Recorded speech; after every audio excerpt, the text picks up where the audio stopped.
Rose Valley কাণ্ডের যেসব উপভোক্তার টাকা ডুবে গেছিল, এবার দ্বিতীয়বার কিন্তু সেই টাকা দেওয়ার প্রক্রিয়া শুরু হচ্ছে।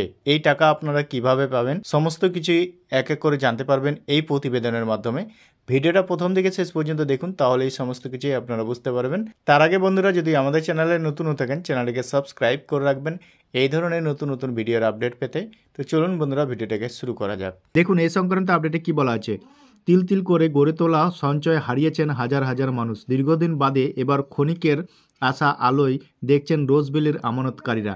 এবার দ্বিতীয় দফায় রোজভ্যালির আমানতকারীরা প্রায় 450 কোটি টাকা ফেরতের প্রক্রিয়া শুরু করলো আইএসএট ডিসপোজাল কমিটি। তো দেখতে পাচ্ছেন এবার আইএসএট ডিসপোজাল কমিটি কিন্তু 450 কোটি টাকার ফেরতের প্রক্রিয়া শুরু করেছে। এটা কিন্তু দ্বিতীয় দফায় কিন্তু রোজভ্যালি আমানতকারীরা টাকা পেতে চলেছেন। দেখুন আপনারা টাকা কিভাবে পাবেন।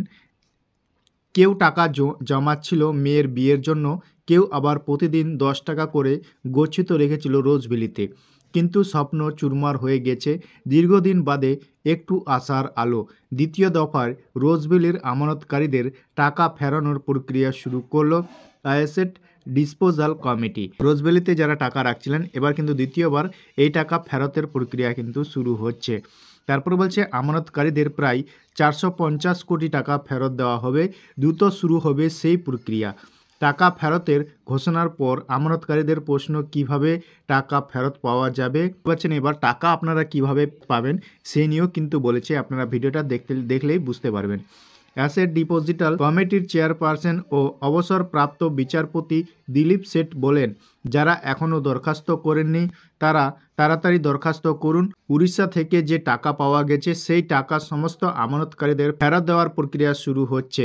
যখনই সেই টাকা এডিসির হাতে এসে পৌঁছাবে, যে কোনো সাইবার ক্যাফেতে গিয়ে রোজভ্যালির ওয়েবসাইটে গিয়ে এডিসি বা ওয়েবসাইটে এটা দেখতে পাচ্ছেন, এই যে লিঙ্ক দেখতে পাচ্ছেন, এই লিঙ্কে আপনারা সাইবার ক্যাফে গিয়ে আবেদন করতে পারবেন।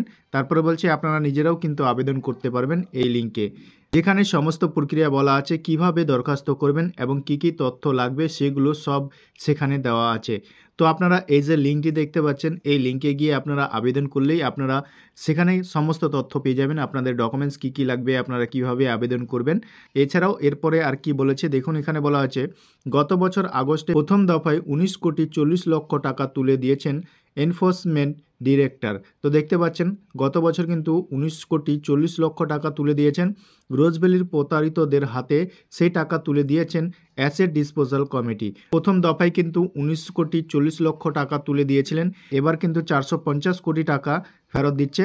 তারপরে বলছে ইডি সূত্রের খবর, বিভিন্ন জায়গায় ছড়িয়ে ছিটিয়ে থাকা রোজভ্যালির বহু সম্পত্তির বাজেয়াপ্ত করা হয়েছে, যার বর্তমান বাজার মূল্য 450 কোটি টাকা। এবার সেই সব সম্পত্তি বিক্রি করেই আমানতকারীদের টাকা ফেরত দেওয়া হবে। রোজভ্যালির যে সম্পত্তি রয়েছে সেটা বিক্রি করেই কিন্তু এবার রোজভ্যালির আমানতকারীদের টাকা ফেরানোর প্রক্রিয়া কিন্তু শুরু হচ্ছে। আর তাতেই আশার আলো দেখছেন আমানতকারীরা। লেক টাউনে পল্লীশ্রী কলোনির দাস পরিবারে 2011 সাল থেকে 2016 সাল পর্যন্ত প্রতি মাসে 3400 টাকা করে জমা করেছিলেন রোজভ্যালিতে। সেই টাকা ফেরতের আগেই একদিন হঠাৎ উল্টোডাঙ্গার অফিসে তালা ঝুলতে দেখেন প্রতারিত আমানতকারীদের। দেবী দাস বলেন, মেয়ের বিয়ে ছিল, ধার দেনা করে আর যে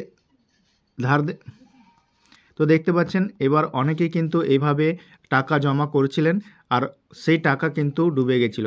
আর সেই টাকা কিন্তু আপনারা ফেরত পেতে পারেন। প্রথমবার কিন্তু টাকা দিয়েছে, এবার দ্বিতীয় দফায় টাকা দিতে শুরু করেছে। তো পারলে আপনারা আবেদন করবেন, এই টাকা আপনারা ফেরত পেতে পারেন। তো এই নিয়ে আপনাদের মতামত কমেন্ট সেকশনে অবশ্যই কমেন্ট করে জানাবেন। ভিডিও ভালো লাগলে বন্ধুদের সাথে বেশি বেশি করে শেয়ার করবেন। আর এই ধরনের ভিডিওর আপডেট পেতে আমাদের চ্যানেলটিকে সাবস্ক্রাইব করে রাখবেন।